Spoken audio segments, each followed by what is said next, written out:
So with Tai Chi, you're imagining there's attackers coming from all different directions. And it's funny, like the Tai Chi grannies in the parks of China, millions of them, they will gently do these beautiful moves. But this move, for example, I'm grabbing somebody's arm and then snapping their arm. It's so beautiful, so gentle, right? So then, then suddenly there might be someone behind you. And if I was to overextend myself trying to focus on this person, I would lose my center. Again, a physical metaphor of, can we hold our center in the midst of change? What if the first step towards knowing ourselves is losing ourselves? And what happens when we stop listening to those undermining voices in our head? My guest today is George Thompson, a filmmaker and Tai Chi teacher who's gained a viral following as a contemporary voice of Daoism. In this conversation, George tells us how anxiety led him to China's sacred Wudang Mountains. We talk about Tai Chi as beauty in motion, enlightenment as the space between thoughts, and why inner work can be a quiet form of activism. I'm your host, Elizabeth Rovere, a clinical psychologist, a yoga teacher, and a pilgrim in the realms of wonder and awe. This is Wonderstruck, a podcast about awe in all its forms. We are delighted to have you here, George Thompson. Thank you so much for being with us on Wonderstruck today. So I can't wait to get in and talk to you a little bit. Likewise, really excited to be here. So I thought we would start because you came out with a film in the fall of 2024, The Subtle Art of Losing Yourself, Discover What Is Within, and then full life-changing documentary. These are all really powerful words, and some of them are slightly paradoxical and fun. And your film's done spectacularly. You've gotten wonderful comments online. You've had millions of views. So I thought we'd start there. And maybe you ask this meaningful question, or you ask a lot of meaningful questions in the film. One that stood out for me, among many others too, was, can the mountain teach us how to live in peace? So maybe if you wouldn't mind telling us a little bit about this film and your sense of if the mountain can teach us to live in peace. Aristotle said wisdom starts with wonder, and to ask questions about who we are, what we are a part of, who am I? The cliches, but really deep and important questions that have been asked so long as we've been here, conscious, aware. And something that I've learned being in mountains, I love being in mountains. I have been blessed to hike in the Scottish wilderness. I've been blessed to live in China, and that's really where a lot of my philosophy and spirituality comes from, studying in China. And in the mountains, they speak to me not with words, but a language beyond words. And when I'm in landscapes bigger than myself, I'm reminded that George, this story of who I am, this voice that pops up in my awareness, is only an aspect of me. Previously, it dominated my identity. I was addicted to this identity of being George and being messed up in various ways. And my journey of waking up, if that's a word that works for our audience, started in anxiety. Sometimes it starts in joy and curiosity. For me, it was pain. Not liking myself, not knowing how to relate to that voice in my head, who I personified as the underminer, a troubled wizard. He would say, "Hey, George, still single, not many friends. You're flawed goods. Oh, and now you're anxious. You are pathetic. Look at everything you've been given. You are weak." And I didn't understand that this isn't me. This is a voice that's arising within me. And as I spent time on mountains, the sense of me and who I am expanded. And there's questions that we could continue to deepen with that. But for me, a sense of peace and a sense of deeper knowing and trust of the bigger sense of self arose.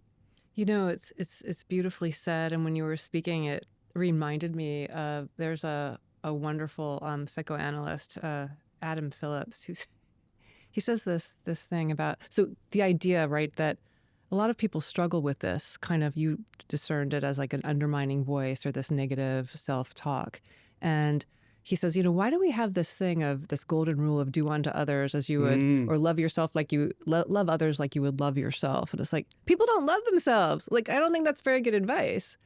And it's it's almost like an epidemic in a way. Yeah, and even like he loves himself is a derogatory. Oh, he loves himself. It's Right, like, right. can we truly love ourselves? Like, why is that the minority? Right. And for me, all of these teachings come down to compassion, embracing the life that's here, all parts.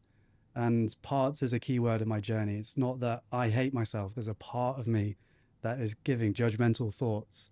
And if I can then open up into more spaciousness, which this metaphor of the inner mountain view comes in the film, is that when I climb a mountain, I've got perspective. I actually have walked up a mountain and wow, the world is so ginormous and mysterious.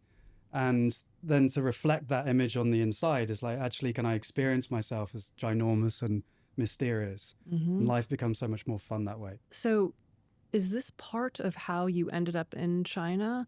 Like, I know that you've said that you were really interested in learning Kung Fu. And of course, that's super cool. But something you literally went all the way to Wudang Mountain to go find that. But was there a way in which the forest or the mountain or something was like calling you there? It's funny. Going to China was as arbitrary as having watched some monks doing backflips and breaking blocks with their fists. I'm like, cool, I want to be a stronger man. And I wrote in my diary, go join a monastery. And then graduated from university, entered into the confusing, real modern world, and immediately descended into anxiety and meaninglessness. I was delivering food on my bike for money, and then I was making videos that I thought were good on YouTube, but nobody was watching them. What were they about, George? My first one was if robots, a life, what will life be after work? So in the post-robotic age, what is well-being and meaning? So that was my dissertation at uni. Oh, so, wow. Yeah. So I was interested in oh, yeah. That's pretty deep. Yeah. But I'd never really meditated. I was instinctively skeptical of anything spiritual. I had a strong woo-woo alarm. Woo-woo-woo-woo. And yeah, chakras, no way.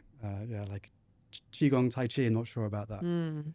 So it was funny then then I'd come to China and I was confused and anxious making these videos that weren't being watched. I equated my value as a human being with the number of likes I had got. Of course. I wasn't getting likes. I wasn't likable. So I didn't know who I was beyond that which I did. Right. And then that underminer voice began to dominate more and more. So then I was anxious, unable to wake up, snoozing on life. And I was like, nothing's happened. This was the judgment. It's like, I've just been by myself for 6 weeks. Yeah. And now I'm in the biggest crisis of my life so far. So I knew something needed to change. I read that diary entry and let's go to China. So I arrived at the Wudang Mountains, which is this incredible collection. Wait, slow down for a second. So you read that diary entry and like, how long was that? You were like, I'm just going. You booked a ticket. Like you just kind of did it. That's what I mean. I feel like something must, even if it wasn't completely in the awareness, like pulling you. Yeah. Because like, that's like, you're like, I'm out of here. I'm going. And I think it's the not being in my mind about it. It was just like, cool. All right, let's see what happens. Yeah. To not have a plan. And I think that is something that I continue to love in my life and it's actually ironically then a Daoist concept as we'll explore, is that surrendering to the unknown and actually the enjoyment of stepping into the unknown. Yeah. So although I didn't know hardly anything that I know about this world now, I was open to the unknown. Mm-hmm. Yeah. And you got there. I got there, arrived at the Wudang. Did you speak Chinese? Not at all. Yeah. So I arrived at the Wudang Mountains, which is this incredible collection of temples and monasteries and Kung Fu schools and Tai Chi schools, the birthplace of Tai Chi, a Daoist mountain. Yeah. With the philosophy of the mountain and this unbroken lineage of people exploring Yangsheng, wellness for thousands of years on this mountain. So I arrive at Purple Cloud Temple, beautiful big monastery. There's a courtyard, the palace with the swirly roofs. I go up to a monk sweeping the floor. I say, Ni hao, Kung Fu. That was the extent of my Chinese. Yeah. And she says, Wa Budong, like, I don't understand what you're saying. Can I get away? And then there was another monk carrying tea. I say, Ni hao, Kung Fu. Shoos me away. Try it with another two. Turns out it wasn't even a Kung Fu monastery. Turns out it was a female-only academic Daoist monastery. Oh, that's hilarious. And there was no way that I was getting She's in. like, sorry. Yeah, it's so funny, the lack of research. But then I was there. So then I asked the locals, can you help me get to, if I can't learn in a monastery, learn in a Kung Fu school. And I got taken to not a Kung Fu school, but a Tai Chi school. Mm. And again, in my ignorance at the time, Tai Chi, I thought that's for older people. But I tried it and fell in love with it. Mm-hmm. Found meditation, fell in love with it. Found Daoism, fell in love with it. And that was the start of my journey. Tai Chi. So Tai Chi is martial arts movements, isn't it? Is it not a form of Kung Fu? Am I making that up? Yeah. So it comes from the martial art culture. So Mm-hmm. yeah, it is a martial art, but it depends how it's taught, depends on how you use it. So I've used it for wellness, this word yang sheng Mm-hmm. for wellness. So my master describes Tai Chi as powerful, peaceful, and beautiful. Oh, Powerful, nice. it's a martial art, develop strong legs, Yes. often in horse stance for a long time. Yeah. Peaceful, it's a moving meditation like yoga, moving with the breath. And then beautiful, it's an art form, it's a dance. And I always felt I had a dancer in me, but I didn't have a vocabulary to express that dancer with. I wonder too, when you say that the beautiful, if it allows you to experience beauty in a deeper way as a result of it. Yeah. It's a very powerful practice, Tai Chi, because you learn a form, 28 moves, say, from A to Z, and it may take months to really work through all the intricacies of these moves. Eventually, the wisdom of the subconscious intelligence knows the whole thing. And so then I can just be in presence, pure presence, and watch as this whole form that took me months to complete flows out of me. And it's beauty. It is beauty in motion. Yeah.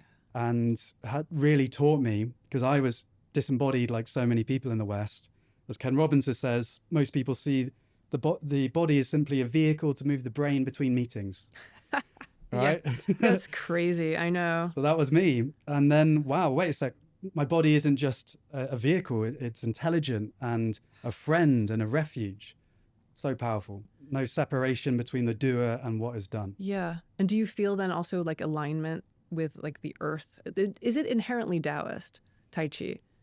Doesn't have to be inherently, but the Tao is like the water in which fish swim. So even you have, the great three traditions in China of Confucianism, Buddhism as it came into China around the turn of the millennia, or the 0 AD, and then Taoism. But the Tao was a word used by Confucius, used by people to speak to the mystery and the intelligence that underlies everything. Okay. So Tai Chi, for me, it does connect me to the mystery that we are a part of. It's a little bit mysterious, as I used to think I was just this thinking mind in a flesh robot called the body. Yeah. And now that thinking mind is silent, and yet this thing that took me months and months to learn is flowing out of me. Yeah. And how did that all come about? Then there's a soft bend in my knees. And so then I'm actually physically grounded to the earth, feeling the earth support me as I move my energy. And Tai Chi is really about finding that center point, that balance in the midst of change, like the inner mountain view. So it's, okay, I'm moving my body, the dynamic flow between yin and yang, between full weight on my left and full weight on my right, and then holding my center through that. And so then you could speak to, the consciousness, the awareness that is the spaciousness within which all experience arises and passes. Tai Chi is a physical extension of that clarity we can learn in seated meditation. Okay, cool. I'm not my thoughts. I'm the spacious awareness that experiences it all. Tai Chi, wow, I'm not just this little mind. I'm this energetic, flowing being. Conscious embodied being. When you say you're holding the center, do you always hold the center throughout it? Is it what's not static, but it's like the anchor? Exactly. Constantly through it? So with Tai Chi, you're imagining there's attackers coming from all different directions. And it's funny, like the Tai Chi grannies in the parks of China, millions of them, they will gently do these beautiful moves. But this move, for example, I'm grabbing somebody's arm and then snapping their arm. It's so beautiful, so gentle, right? So then, suddenly there might be someone behind you. And if I was to overextend myself, trying to focus on this person, I would lose my center. Fascinating. And then somebody would get me from behind. So it's again, a physical metaphor of can we hold our center in the midst of change? So not to overexert or extend or be attached to one certain outcome, and to hold on to our center. And like, as you were just saying, like in the face of some type of assault or Mm, attack, yeah. can you hold your center? And like, there's like that. I always love these paradoxes, like the attack, but the beauty and the elegance of it, like you do see Mm, it in some of these films, right? It's incredible, but it's like a ballet, and like you're warding off someone or something, right? It could be metaphorical and literal in a way that's so graceful and anchored, mm. and maintaining, you're not being reactive. And resilience is our ability to bounce back. So balance is always dynamic. It's not static. If I stand on one foot, I am balanced, but there's all these micro corrections of the muscles keeping me balanced. I have founded an organization called Balance is Possible, and there can be parts of me that judge myself, and that voice, that part of me creating pain, and something that I have become, more and more, giving myself grace. Yeah, just giving myself grace to be where I am, and understanding that balance is temporal. It's like my intention. I trust my love. Yes, I'm fallible. Yes, I fall over, but I have this intention that I trust to move towards balance and integrity. Mm-hmm. One of the things we also don't realize is that we're more resilient than we know. Mm-hmm. Like we're built that way, or that we're built to be like to be self-healing and to find that and awaken that kind of inherent flow that you're talking about, whether it's through Tai Chi or some other manifestation. And I think that's another thing that we've forgotten. We've forgotten a lot of things. Yeah. I don't like I think it was you have said like we need a re-education. That's it. It's remembering to come back into relationship with that which we already are. Yeah. So that's why every wisdom teacher teaches know thyself. And I love the evolutionary story to put myself in the context of life unfolding over millions and millions of years. And every single one of us have ancestors going literally back to the start of life. Yeah. And so all of their resilience, non-verbal resilience, thousands and thousands of years and thousands of generations of creativity, problem solving, survival and thriving and love and care, and all of it is locked into our DNA. And then the voice in my head has the guts to say you're not good enough, and you're not capable. And so again, this bigger sense of self, and I teach to our potential because I've seen it in myself. It's like balance is possible. We have so much more capacity than we could possibly know, than our thinking mind could possibly comprehend. Yeah. I mean, it reminds me of a couple of things I've heard you say about how, like, feeling like there was that period of time where you felt like you were in a hole that you were not ever going to get out of. Like fundamentally, like it's kind of done. Like, what am I going to do? And like you make the joke of like, well, stop digging, like, okay. But at the same time, it's like this, you've had this experience in nature, and there's a moment where you talk about something sitting on a rock, and you had this realization that you didn't have to live that story. And I was wondering if you could tell us about that experience, because it seems very powerful, and like that was a very transformative moment for you. Yeah, I remember my first trip being on a rock in the Wudang Mountains with Master Gu. He's got his ponytail and the goatee, just the two of us. And we've got the whole Wudang Mountains. Incredible view. And on the outside, I look like I'm a enlightened Tai Chi monk being, like I'm in my robes. But on the inside, I'm fantasizing about the tofu rice meal that's waiting for me back at home because I'm starving. And then I start beating myself up about, oh, George, you should be meditating better than you are now. You've been meditating 3 months already. Where's this peace that you've been promised? But just the realization that too is a voice and a thought arising in my awareness. And I don't need to identify with this story of not being enough. Between the stimulus and the response, there is a space, and that space is our freedom and power. Viktor Frankl. So just because I have that thought, that old story of not being good enough and being flawed in so many ways, it's okay to have that thought. It's part of being human to have an underminer, but I don't need to identify with it. I create my story, and I really see my spirituality as activism, because it's how do we take our power back as individuals? Yeah. is through realizing that we create our own stories. And there's nothing inevitable about the story of who I am. And therefore, there's nothing inevitable about the collective story. Right. Beautifully said. There's nothing inevitable about that collective story. Well, actually, let's go back to that for a second. So you were on that rock. How did it, you might have read it before. Maybe you read Viktor Frankl. That's cool, right? You underlined the book or something. But in that moment, it came alive for you. That's it, because that's when the words transform into wisdom. So, Okay. and it has to happen for all of us, which is, the finger pointing at the moon is not the moon. It's the classic Zen koan of I'm pointing towards peace. And even if I told you, right, this is exactly how to find peace. And, you and I, we found the book. This is the book, everyone. We found it. Even if we knew that book off by heart, we still wouldn't have found peace. Right. Because peace doesn't exist in the world of knowledge. It is a quality of presence. And so that is something beautifully that has to happen spontaneously and exists beyond civilization, beyond words, beyond language, beyond concepts. It is an awareness that happens in the present moment, in our own consciousness.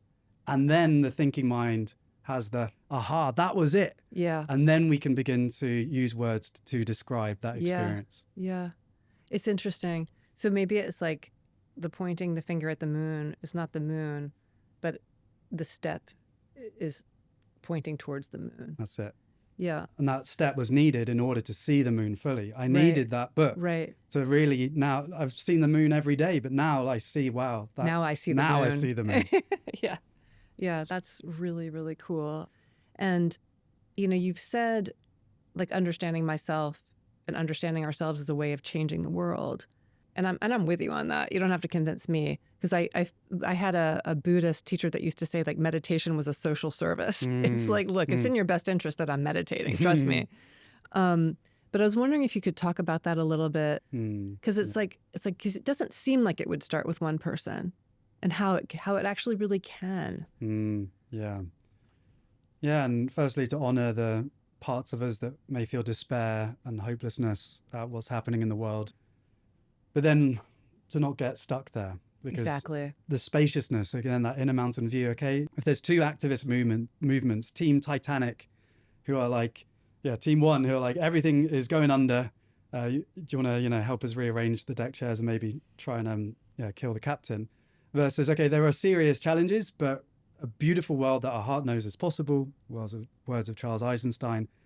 I love him. A world of beauty is possible. And let's work towards that, for love, not fear. That's an energy that then brings us together and brings humans together. And we can speak to our common humanity then. It's like, no, I see you're hurting. And I see that why you would think that climate change is a hoax and that you're worried about your livelihood. And so the idea of, green taxes seems just like a totally crazy idea for you. I truly get that. And I really know that you care for your family and you worry about your dog running out of water when you're away from home and you cry at Pixar films. The common humanity. So then from that grounding, then a grounding of love and common humanity, then hope. Hope is not a state of the world, but a state of mind where we work towards something that's valuable in itself, not just because it's likely to happen. So we need to protect our hope. The world needs people that still believe, because if we believe that we will not heal as individuals, we will not heal. If I believe that my family cannot change, I help them stay stuck. Right. If we believe that the systems that are currently destroying life on this planet will win, they will win. So we need to protect that hope. I do believe it's the paradigms underneath everything that are the things that are going to lead to our ultimate healing. Because even if we got nuclear fusion, green, unlimited power, it means that we don't have to burn fossil fuels anymore. We will continue to have an economic system that believes in infinite growth on a finite planet, that sees humans and nature as fundamentally different, as nature as a resource to exploit. Human nature is uninspiring.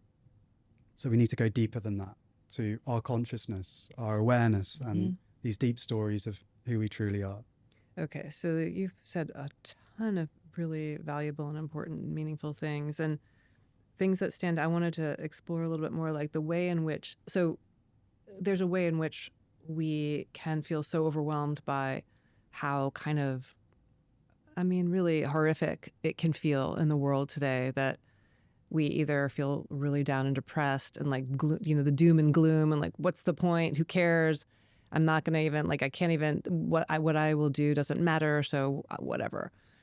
Or, I have to just completely split it off and ignore the whole thing and pretend it doesn't exist and live in a little bit of a bubble, or like people can be in and out of it.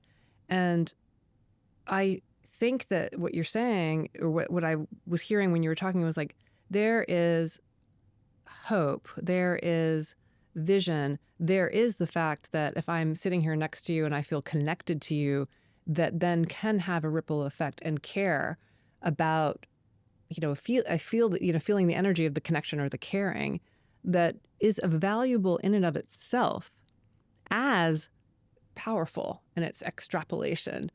And I think that's really meaningful. It's like, well, there's nothing I can do. It's like, no, if you actually, the kind of way in which you're compassionate towards yourself, you're compassionate towards other people, you feel connected to the world, engaging the world in this way has deep inherent value and meaning, and it can grow. And I feel like that's just something that, again, we keep talking about this, like, we have to remember. So I'm so glad that you're a voice of that. Yeah, like on a mission to inspire balance for people and planet. Yeah, so it's, these people much, much wiser than me over thousands of years have shown us the true wonder and beauty of life and our potential to live in harmony with life. And yet we're not doing it. And that seems to me then a communication challenge. So it is a communication challenge. Yeah, something's wrong. We're on the wrong channel. Yeah, a classic Daoist story, little pinch of salt, because each story celebrates its own tradition over others, but tell it anyway. So there's a big vat of vinegar, and there's 3 men around this vinegar. And it's not 3 any ordinary men, but 3 of the great Eastern philosophers, Confucius, Buddha, and Lao Tzu, the founder of Taoism. Confucius takes a sip of the vinegar, and he's got a frown on his face. The vinegar is a metaphor for life, which in its nature is sour. And so we've got to meditate every day. We've got to read the right books, wear the right clothing, do exactly what our dad says, do exactly what the emperor says, and then you and the world will be okay.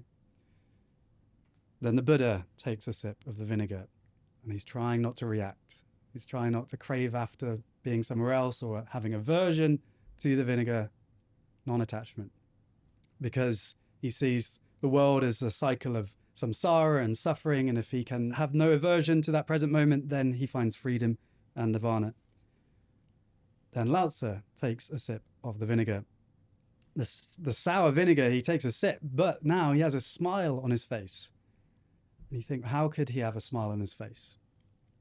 For Lao Tzu, he has a smile on his face because that is the nature of the vinegar, is to be sour. And if he went after that vinegar with a frown on his face, it would show he didn't understand anything about the ways of nature, the ways of the Tao.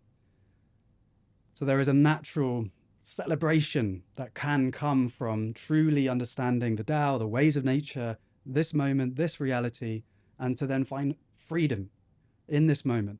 And the natural consequence of that true freedom is joy and a smile. As you were speaking about that, I was like, okay, is there a way in which that would be like an analogy to, so the vinegar, if we're tasting the vinegar, it's our lack of attunement to the earth and to, like, we're, like, I was joking around about being on the wrong channel, like our inherent connection to each other and to the planet, but we're sort of living in this way in which we're separate, we create division. And so there, of course, is a vinegar to that, but it's just the one side. Like you say, you can choose the different story. Yeah, and total acceptance of the present moment doesn't mean that we become vegetables and like, cut me up, stick me in a soup, I don't care. With all the suffering in the world and all the injustice and the torture and the rape and all of it, it's like, how could you find freedom in this moment? It's like with that reality. And okay, there's the sourness of the vinegar, and yeah, that is in the reality of this moment. It includes it, and it's the freedom that we can find in the smile isn't then to be passive and say, okay, we don't need to do anything with that.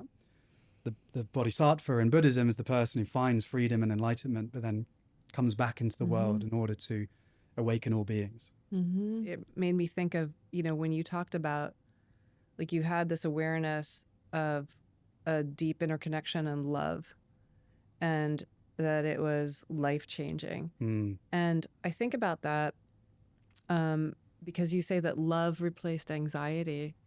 And I think it's incredibly meaningful because we don't talk about love. Like, love is like, like the reality show Love Island, or it's romanticized, or it's like a heart, like on Valentine's Day. But, love is like, it is like the deepest of the deep. Yeah. And it doesn't get talked about. I don't know. And I'm curious about that. Yeah, because every tradition around the world has basically spoken to seeing God or the mystery or the divine as love. Yeah. And that's pretty interesting. And yeah, it's kind of this wishy-washy, it's like romantic love is really what we talk about love. And yeah, for me, there's a deeper spiritual understanding of love that I have.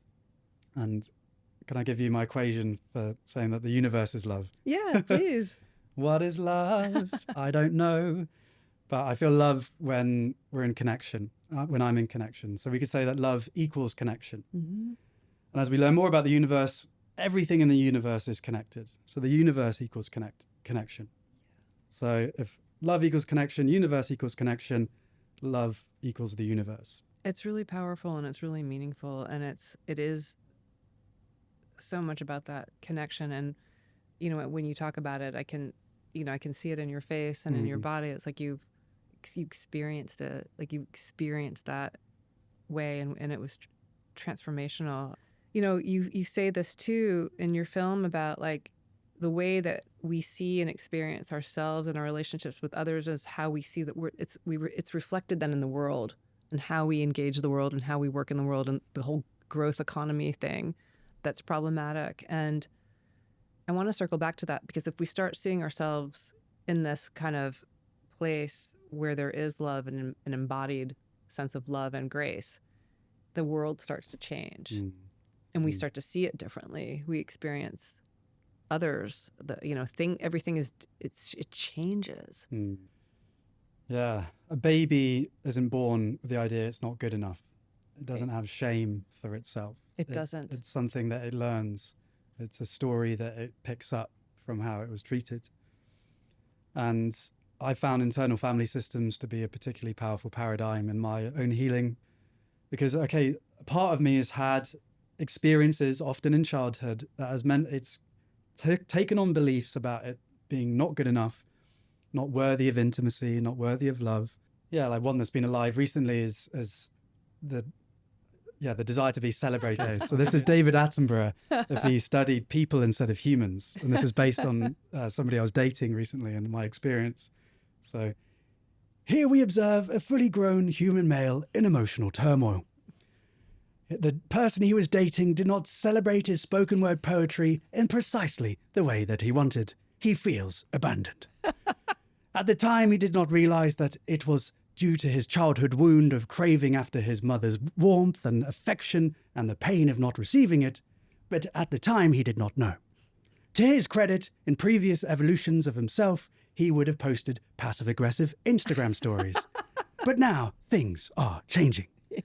He does something radical, never captured on camera before, going to therapy. A sign of emotional evolution and just maybe hope for the species. That is so accurate. So there's these young boy parts of me that want to be loved by the feminine and want to be seen, and there's a need to be celebrated and to be seen. But so and this theme of compassion and love is like to go into the parts and to meet those parts, and to, in the light of loving awareness in the present moment, to say, I get you, I see you. And then as above, so below, as within, so without. So then how does that extend to how then I see people in the world? I see that person who was very politically different to me. And instead of just judging them on their actions and their words, I see that there's a person hurting and there's parts of them that are hurting. Right. And then I can understand them better. And it's not that I have to agree. There's a difference between understanding and agreeing. But exactly as you said, as I transform how I see myself, parts of me hurting, but actually whole and love itself embodied, Mm. I see that in my supposed enemies Mm-hmm. and the people that are destroying life on this planet in various ways. And I believe in that love, then there is the seed of transformation, because that person feels seen, and there can then be a meeting of our humanity. Yeah, beautifully said. I think of that too in the context of like the Buddhist notion of fierce compassion. It's not like, hey, it's not about being a doormat. It's about like it's fiercer than anything, is that kind of compassion that's like powerful. Yeah, for sure. So it's cool. I don't know what you think of this, but when I was looking at your film a couple of times and reading the title, The Subtle Art of Losing Yourself, and it goes into these kind of paradoxical aspect of emotion, is, I don't know, do you like Eminem? Yep. Okay, good. I do too. Great. But like, he has that song, Lose Yourself. Yeah. And I was like, I've always liked that song. I feel like it's very transformative, and it feels very Taoist to me. Yeah. Lose yourself in the moment, like be in the moment, like let go of all of your shame and the anxiety that's kind of kept you down, so that what is you can come through you and be alive and like not perform, but like be in your art, express. Yeah. And I was thinking about it because it's like, okay, so I don't know if he thinks about Taoism or he's read about Taoism or studied it, but I was thinking about it in the context of like, if it's like this ineffable kind of mysterious nature of the universe, that maybe that is what comes through when we're in a flow state. Maybe it is Taoist without a name or with a name. So I was just curious what you thought. 100%. Yeah, I like to say I'm exploring Tao without the ism. So true. Yeah, Taoism, a beautiful gift from China, ancient and today, to help us understand the Tao, the way, the path, the ways of nature. And the Tao refers to the great mystery. So it could be the word for God, or for an atheist, the forces of nature. And it also refers to our way and our path, the Tao of Elizabeth, the Tao of George. And so, yeah, that then is not just relying on some book from thousands of years ago. It has to be discovered for ourselves, because we're all unique. The cliche is no two snowflakes are the same, but the reality is no two anything are the same. No two trees, no two leaves, no two humans. And so it is this journey of a lifetime to truly understand deeply who we are beneath the programming. So for the thinking mind to lose ourselves is scary, because the thinking mind, if anyone's gone to a meditation retreat, wants to think, because it feels in that oblivion of emptiness and silence, it loses itself. And at least if I cling on to this painful sense of self, at least I know who I am, because what is unfamiliar is unsafe. So the thinking mind wants to control and to break everything down. This is George, this is who I am, this is Elizabeth, this is who you are. So then the radical act of coming into the present moment and to find ourselves, the me beneath the thinking, and including the thinking, encompassing the thinking. And in those moments of presence, it could be rapping Eminem on stage, it could be knitting, it could be walking the dog, it could be in the shower. Enlightenment is the space between thoughts. It's great.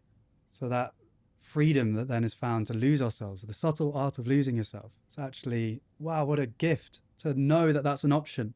I don't always have to be evaluating, no, I am good enough. Like, no, I am a good boy. And, get out of your own way. Just to be in presence. Yeah. No, and it's so beautiful, because that flows through your film, and it seems so resonant. I mean, I've read some of the comments. People are just like, spot on. Yes, this needs to be in the world. Thank you for doing it. Yeah, and families with their grannies. The grannies never meditated before. It's her first meditation and her first kind of waking up film. And it's like, what a gift, what a privilege. Isn't that cool? Yeah, that's incredible. So I was curious about this because the podcast is called Wonderstruck, and we're fascinated by wonder because it's an unfolding. It's not a stagnant thing. And awe and these kinds of experiences that can be transformative. And as you've said, even, frightening, like this idea of losing oneself can be terrifying, but also enlightening. And I was curious if there is something about your own experience, or even within the Tao, how you've experienced wonder and awe, and how it would manifest itself in Tao, in the Taoism? From wonder to wonder, the universe unfolds. Mm. Translation of chapter 1 of the Tao Te Ching. Wow. Yeah. Oh, that's cool. I love Daka Keltner's work. Yeah. I really love awe and wonder because it is an emotion. So, and the story that Daka Keltner shares is Jane Goodall observing chimpanzees. You might know this one. And they go to a waterfall, and the chimpanzees, they're gyrating and hooting, almost dancing in ways that they don't normally do. And Jane Goodall made the conclusion that that's their version of awe, to experience something bigger than themselves, and to have this emotion flow through them. No matter what country we live in, no matter what language, all language is the same. Ooh, ah, wow. It's the same sounds. So that means that that emotion and the sounds that come from that emotion predate language. So it does seem to me, as consciousness has become more and more advanced on our planet, this story of evolution of plants and animals animals having emotional lives, and then these emotions becoming more and more complex, and then human consciousness with 20 species of humans and hominids on our planet, Neanderthals and Hibbealis, and all of these beautiful species that existed before, alongside Homo sapiens. Thoughts and feelings then arising in thoughts and words and images arising in our awareness. That sense of awe and wonder, even potentially predating those words. Stop asking why, start saying wow. I have a really good quote for you. You might know this guy, George Thompson. I am struck by the extraordinary experience we find ourselves in. I was just like, cool. So there's this part in the film where you talk about the Neanderthals 174,000 years ago, where the archaeologists found them buried like in circles, like with their hands like this. And that there was like these fire circles, which to me, it's like that. It wasn't just like these guys were like they were like sort of not, they were primitive, and that Homo sapiens involved because we were like smarter. That to me seems like a projected story upon the past. I don't know why we evolved more than they did, but that they had that kind of sense of community and connection and something greater than oneself. For sure. This is a big wow moment for me as well. So yeah, the story that we have is that what we've inherited is human intelligence is exceptional, and that nature's a resource to extract and exploit, and we live in cities separate from obvious signs of intelligence of nature, although actually look anywhere and you'll find it. And there's many, many pieces of evidence to say that's not the case, but one very fascinating one is Neanderthals. So it's almost a derogatory term, like, oh, you're such a Neanderthal. Yeah. And actually that should be a compliment, because what we found is that previously we used to thinking with thoughts was a uniquely Homo sapien quality. Okay, yes, your dog at night has images arising in its mind, it's like dreaming and like running in its sleep because it's running out in a field in its sleep. So this amazing consciousness that animals have as well. They have images arising in their minds. But then thoughts with language, that's us, right? That's just Homo sapiens. But then, as you described, we found a cave in France, hundreds of meters down into this cave. There were stalactites and stalagmites broken into a circle, and the remains of fires that were lit within these huge circles. And this is literally at the bottom of a cave. It would have been choking with smoke with these fires around them. And the only reason you think you'd actually bothered making this is because this structure meant something to the people that created it. So archaeologists, when they found this amazing site, like, cool, okay, this is a Homo sapien site, must be 40,000 years old. And when they carbon dated it, they found it was 174,000 years old, long before any evidence that Homo sapiens had made it from Africa into Europe, suggesting that its creators were the Neanderthals. Wow. Isn't that amazing? It's really cool. And it goes back to what you were saying about the sense of awe and wonder being verbal. And it makes me wonder, you also talk about elephants and how they have this deep sense of mourning. And it's like, perhaps they are thinking or experiencing the world in a way that we have no idea. Yeah. Like their grief would be familiar. We have a shared evolutionary history, and they have an emotional life. You know, conscious organisms, they want to live. Consciousness has become more and more complex to help an organism survive. Just one example of reptiles versus mammals. A young sheep will cry out to its mother, "Mom, Mom," because they know that mum will come and help them. For a reptile, if you call out, "Mum," can't do like the slithery impression, but mum might eat you. Oh. Mum might eat you if you cry out for help, because you know you're suddenly could be dinner, and then mum literally just bought and gave birth to you, and now you're dinner. So you know that's the difference between a reptile and a mammal, is this prefrontal cortex creating even more complex emotions beyond, you know, anger and fight and flight. And, you know, reptiles have complex experiences as well, but yeah, love and a sense of safety with family. And then mourning. Elephants have been witnessed to stay around a body when one of the troopers passed away, and to continue to return to it in moments of silence, caressing the body. Aww. And surely an experience that we would recognize as something like grief. Yeah. I mean, if you've lived with animals too, your pets, cats, dogs, you have that sense that they know what's going on. They're connected. You know, one other question I really wanted to ask you, because I thought it was fascinating and I had never thought about it. I think I had inherently implied, like, we are separate from technology, yet we created technology. And you talk about how technology is an expression of our nature, which then follows along a continuum of our nature or nature. And it makes me wonder about how you see that in regard to artificial intelligence. Yeah, it can be the environmental or spiritual communities that they set up a dichotomy as nature good, civilization, technology bad.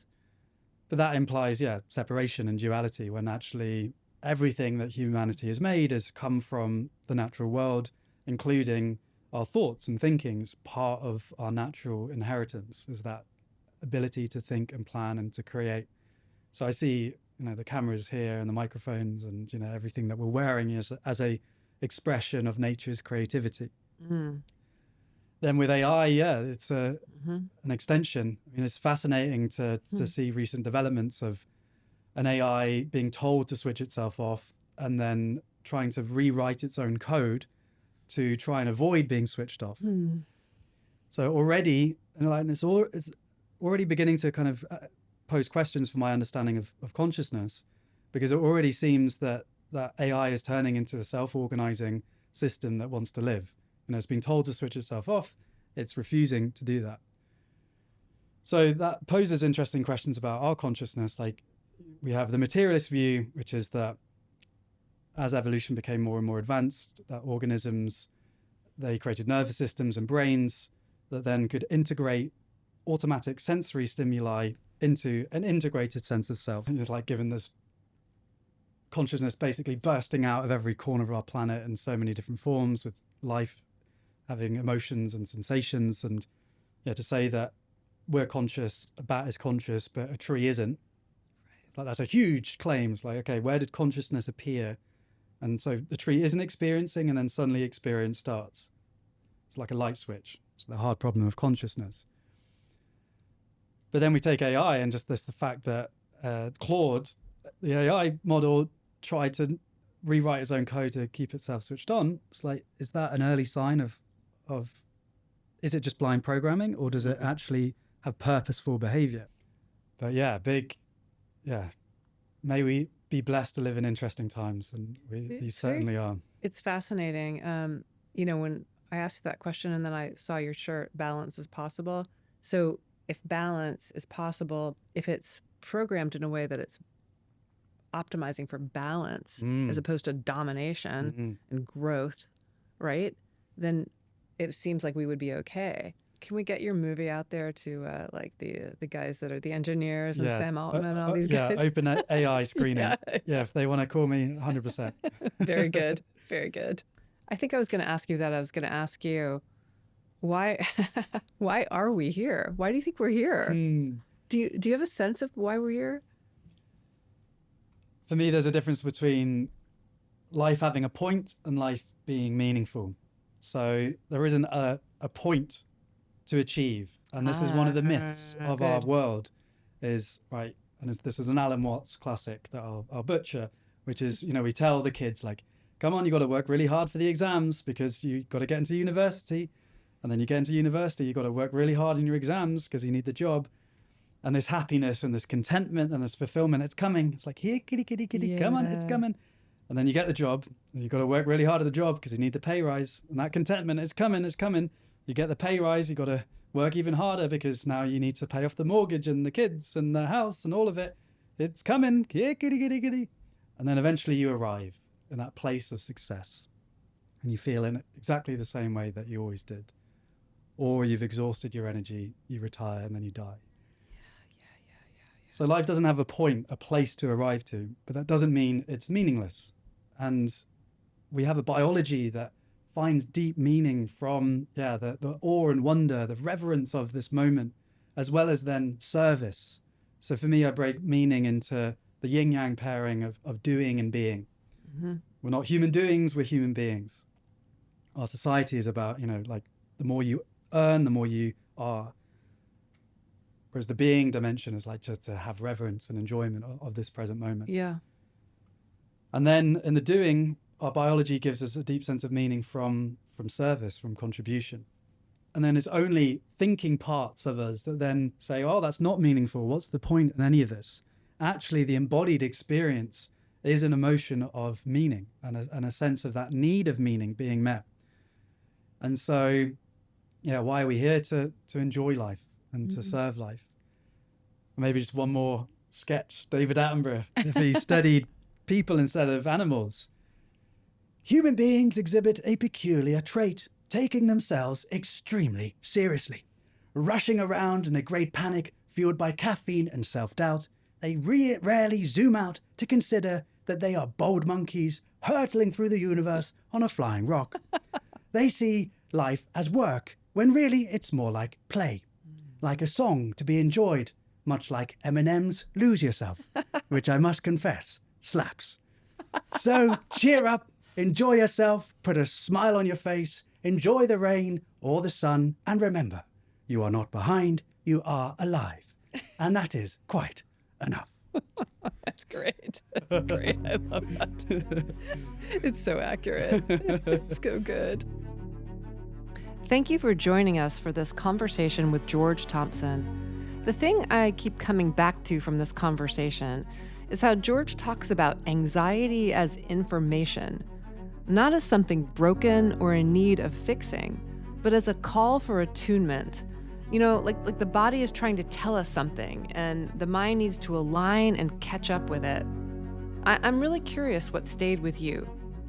Leave us a comment, as we love hearing what resonated, and it's one of the best ways to help more people find these conversations.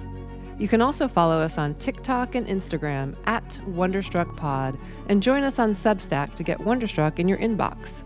Wonderstruck is produced by Nastasia Getchum and edited by Niall Kenny at Striking Wonder Productions, with the support from the team at Bailey Newman. Special thanks to Brian O'Kelly, Eliana Alefthru, and Travis Reese. And remember, stay open to the wonder in your life.